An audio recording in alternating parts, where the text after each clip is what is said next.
Hello दोस्तों, कैसे हो आप सब? जेवाई ये यूट्यूब अकेडमी पर आपका बहुत बहुत स्वागत है।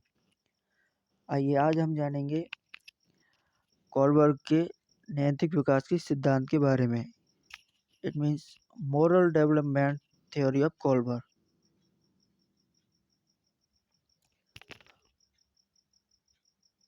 कोलबर्ग के नैतिक विकास के सिद्धांत के बारे में जानने से पहले हमें यह जानना जरूरी है कि नैतिकता का अर्थ क्या है, यानी कि मीनिंग ऑफ मॉरलिटी। आइए जानें नैतिकता क्या है। नैतिक व्यवहार जन्मजात नहीं होता, इसे सामाजिक परिवेश से सीखा या अर्जित किया जाता है। सर्वप्रथम बालक का अनौपचारिक रूप से अपने आस पड़ोस तथा स्कूल में नैतिक विकास होता है।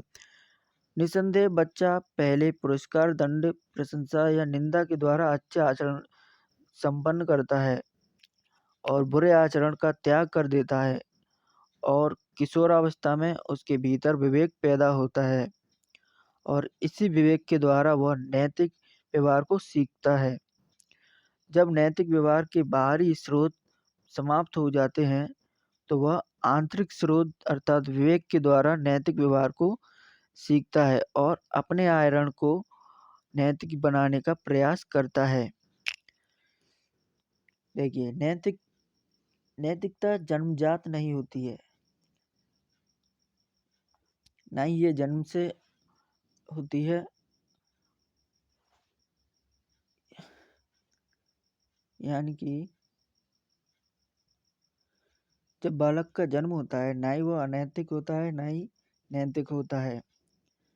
इसे समाज से जब बच्चे का जन्म होता है तो उसकी उम्र बढ़ती है, वो धीरे धीरे बड़ा होता है, तो समाज के अंतर्गत वह समाज में क्या हो रहा है उसको देख कर के उसके अंदर नैतिकता का प्रभाव बढ़ता है कि समाज कैसा है, उसकी समाज का प्रभाव उस पर पड़ता है। उसी के अंतर्गत उसके अंदर नैतिकता बढ़ती है।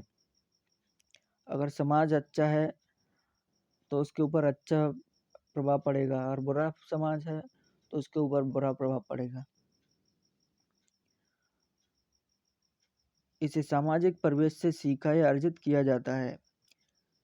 यानी कि समाज में जब वह प्रवेश यानी कि प्रवेश करता है, जब वह समाज के अंतर्गत जाता है तो तभी वह नैतिकता सीखता है, यानी कि अर्जित करता है, अपने अंदर अर्जित करता है।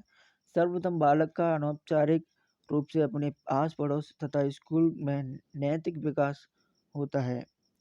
अपने आस पड़ोस से वह नैतिकता सीखता है, स्कूल में नैतिकता सीखता है, अपने दोस्तों से दोस्तों के साथ रहकर, और जो भी उसके कुछ कार्य होते हैं उसके द्वारा अगर वो पुरस्कार के योग्य काम करता है तो पुरस्कार मिलता है, तो उसके अंदर नैतिकता आती है। और दंड के द्वारा भी वो कुछ सीखता है। अगर कुछ उससे गलती होती है तो अगर दंड दिया जाएगा तो फिर वो गलत काम को नहीं करेगा, उसे छोड़ देगा।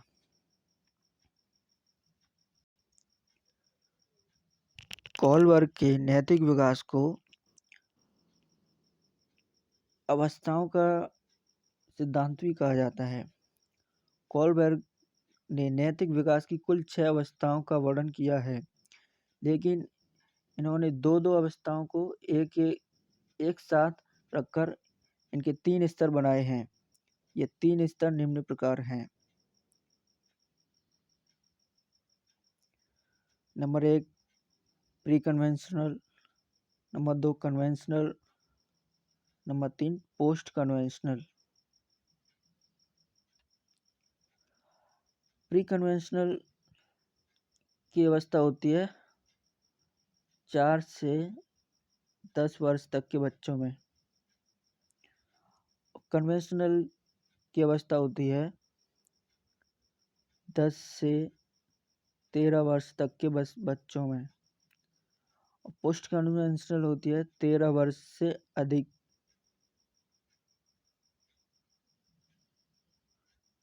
उम्र के बच्चों में। आइए जाने नंबर 1 प्री कन्वेंशनल क्या है? जब बालक किसी बाहरी तत्व या किसी भौतिक घटना के संदर्भ में किसी आचरण को नैतिक अथवा अनैतिक मानता है तो उसकी नैतिक तर्क शक्ति प्री कन्वेंशनल स्तर की कही जाती है। इस स्तर के अंतर्गत दो अवस्थाएं आती हैं। नंबर 1, आज्ञा एवं दंड की अवस्था, stage of order and punishment. And number 2, अहंकार की अवस्था, स्टेज ऑफ ईगो। आइए जाने number 1, stage of order and punishment, आज्ञा एवं दंड की अवस्था। यह क्या है?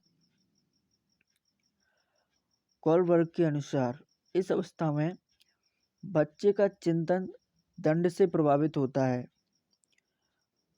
परिवार के सभी सदस्य बच्चे को कुछ कार्य करने के आदेश देते हैं। इन आदेशों का पालन न करने पर बच्चे को दंडित किया जाता है।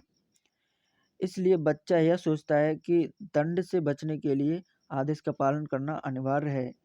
कम आयु में और अपरिपक्व होने के कारण बच्चा किसी कार्य को करने का या ना करने का निर्णय इसलिए करता है क्योंकि वह दंड से डरता है, अर्थात आज्ञाओं का पालन इसलिए करता है क्योंकि वह दंड से डरता है, अर्थात आज्ञाओं का पालन इसलिए ये बार बार रिपीट कर दिया है कई बार।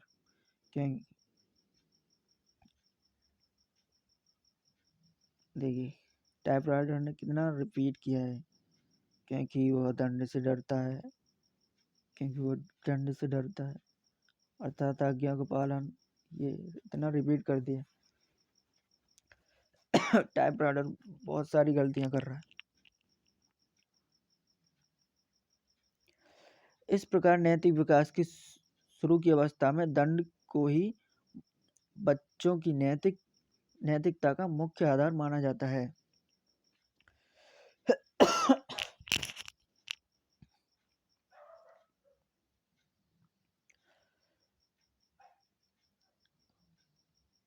देखिए सच में बच्चे जब छोटे होते हैं तो बच्चे दंड की वजह से वह बड़ों की आज्ञा का पालन करते हैं।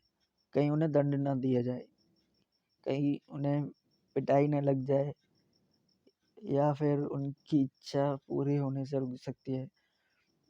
दंड में पनिशमेंट में कुछ भी दे दिया जाता है, या हाथ ऊपर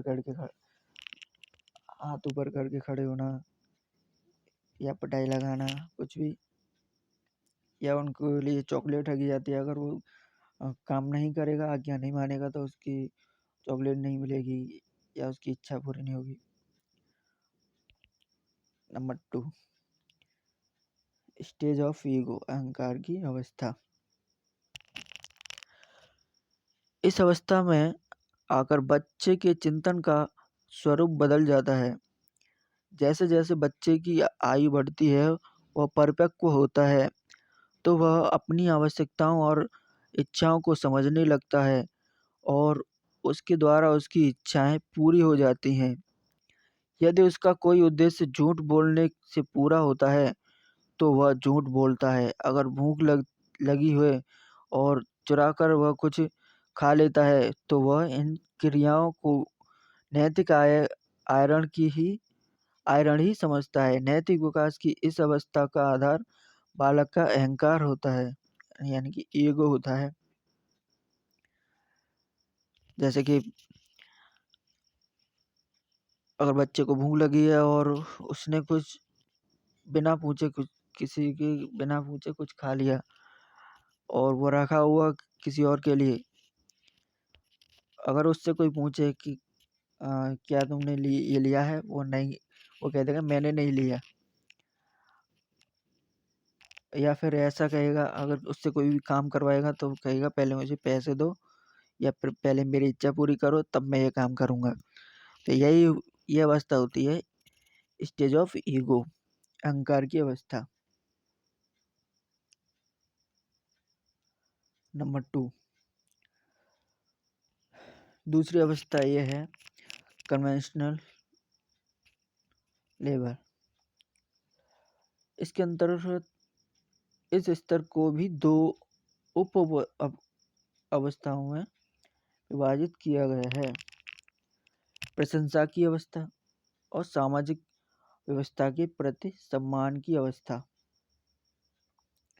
आइए जाने प्रशंसा की अवस्था क्या है।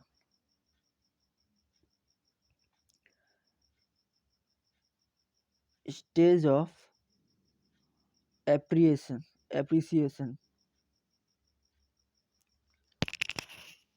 इस अवस्था में बच्चा जो भी करता है वह दूसरे लोगों के द्वारा उसकी प्रशंसा करने के लिए करता है।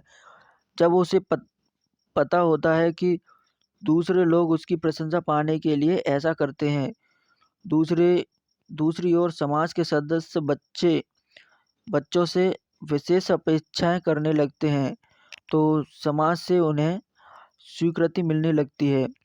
इस अवस्था में बच्चे उन्हीं व्यवहारों को उचित व नैतिक मानते हैं जिनके लिए वे परिवार, स्कूल, पड़ोस, मित्र मंडली में प्रशंसा प्राप्त करते हैं। इस प्रकार हम कह सकते हैं कि इस अवस्था में बच्चे के चिंतन का स्वरूप समाज और उसके परिवेश से निर्धारित होता है। यानी कि इस अवस्था में बच्चे अपनी प्रशंसा बढ़ाने के लिए, यानी कि उन्हें अच्छा लगता है अपनी प्रशंसा कराना, वो कोई भी कार्य कर देंगे अपनी प्रशंसा के लिए ही। और कोई उनकी तारीफ करेगा तो वो कुछ भी कर सकते हैं, कुछ भी, यानी कि कुछ भी गलत नहीं, कुछ भी ऐसा कार्य जिससे कि उनकी प्रशंसा की जाए।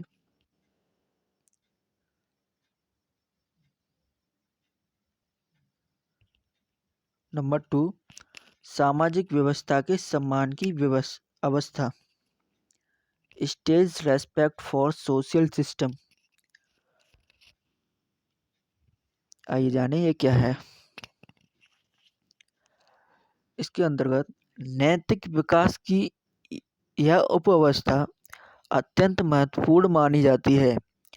कोलबर्ग के अनुसार समाज के ज्यादातर सदस्य नैतिक विकास की इस अवस्था तक पहुंच जाते हैं।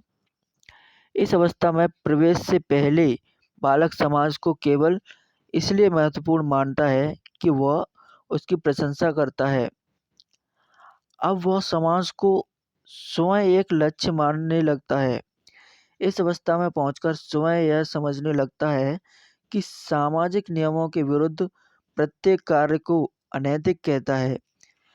इस प्रकार हम देखते हैं कि कोलबर्ग ने नैतिक विकास की अवस्थाओं का क्रमिक अध्ययन किया है। इट मीन्स इससे पहले की जो अवस्था थी, यानी कि प्रशंसा की अवस्था, वो उसमें बताया गया कि बच्चा अपनी प्रशंसा के लिए कार्य करता है। लेकिन stage respect for social system में बताया गया है कि अब बच्चे के अंदर यह चीज़ समाहित हो चुकी है।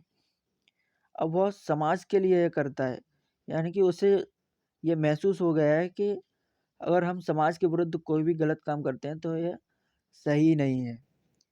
यानी कि इसमें यह महसूस हो गया है उसे कि समाज के विरुद्ध कोई काम नहीं करना चाहिए, कि सामाजिक नियमों के विरुद्ध प्रत्येक कार्य को अनैतिक कहता है। इस प्रकार हम देखते हैं कि कोलबर्ग ने नैतिक विकास की इस अवस्था का क्रमिक अध्ययन किया है। आइए जाने पोस्ट कन्वेंशनल स्तर। कोलबर्ग ने अपने तीसरे स्तर को भी 2 उप-अवस्थाओं में बांटा है। नंबर 1, सामाजिक समझौते की अवस्था, स्टेज ऑफ सोशल कॉन्ट्रैक्ट। विवेक की अवस्था, स्टेज ऑफ कंसेंस।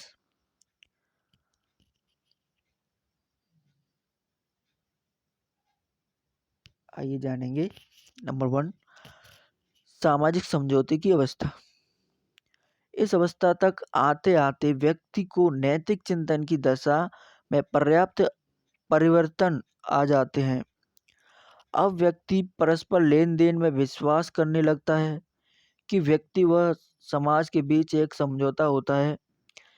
व्यक्ति यह मानने लगता है कि व्यक्ति को सामाजिक नियमों का पालन इसलिए करना चाहिए कि क्योंकि समाज हमारे हितों की रक्षा करता है और हमारा दायित्व बनता है कि हम समाज के नियमों का पालन करें। अगर व्यक्ति सामाजिक नियमों का पालन नहीं करता तो व्यक्ति व समाज के बीच का समझौता टूट जाता है।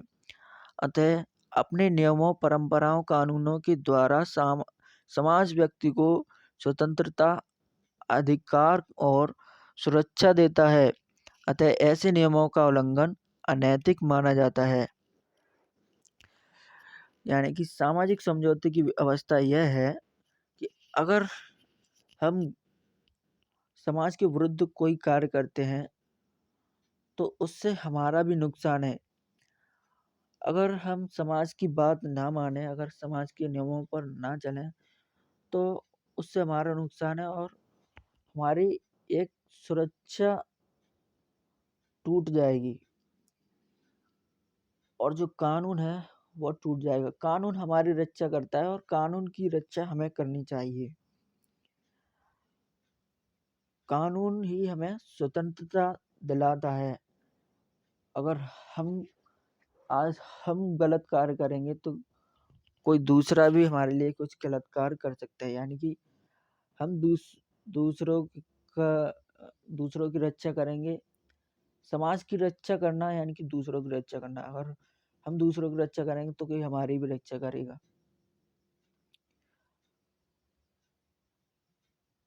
आइए जाने नंबर 2 क्या है। विवेक की अवस्था। कोलबर्ग के अनुसार नैतिक विकास की छठी व अंतिम अवस्था यही होती है, क्योंकि इस अवस्था में पहुंचने पर व्यक्ति नैतिकता के बारे में अपना दृष्टिकोण भी विकसित कर लेता है। व्यक्ति में विवेक पैदा हो जाता है। व्यक्ति के सब अच्छे बुरे, उचित अनुचित आदि विषयों पर स्वयं के व्यक्तिगत विचार विकसित हो जाते हैं। अब व्यक्ति के नैतिक विकास का एकमात्र आधार विवेक ही बन जाता है। अब इस अवस्था में व्यक्ति नियमों का पालन स्वयं के दृष्टिकोण से प्रेरित होकर करने लगता है। इस अवस्था में व्यक्ति अब नियमों की वैधता को भी चुनौती देने लगता है, क्योंकि वे नियम उसके विवेक से मेल नहीं खाते। अब व्यक्ति केवल विवेक के आधार पर ही जीवित रहने का आदी हो जाता है। अब व्यक्ति के लिए वही आचरण नैतिक होगा जो उसके स्वयं के विवेक का समर्थन प्राप्त कर लेगा। इसका मतलब है इस अवस्था में व्यक्ति उस स्टेज पर पहुंच जाता है कि समाज में जो नियम चल रहे हैं उसमें क्या सही है क्या गलत है वह अपने दिमाग से सोच सकता है और कौन सा नियम मानना चाहिए कौन सा नियम नहीं मानना चाहिए वह अपने दिमाग से सोचता है और जो उसके दिमाग को अच्छा लगता है वह करता है। यानी कि अब अब उसे नियमों पर ही चलना जरूरी नहीं लगता। अब वह यह जान जाता है कि यानी कि उसके नियमों की सीमा अब खत्म हो चुकी है। अब वह नियमों से ऊपर भी सोच सकता है कि कौन से नियम से क्या फ़ायदा हो सकता है, क्या नहीं हो सकता है, क्या ज़रूरी है, क्या नहीं है ज़रूरी। इसी के साथ दोस्तों समाप्त करते हैं। And thanks for the watching this video and like, share and subscribe.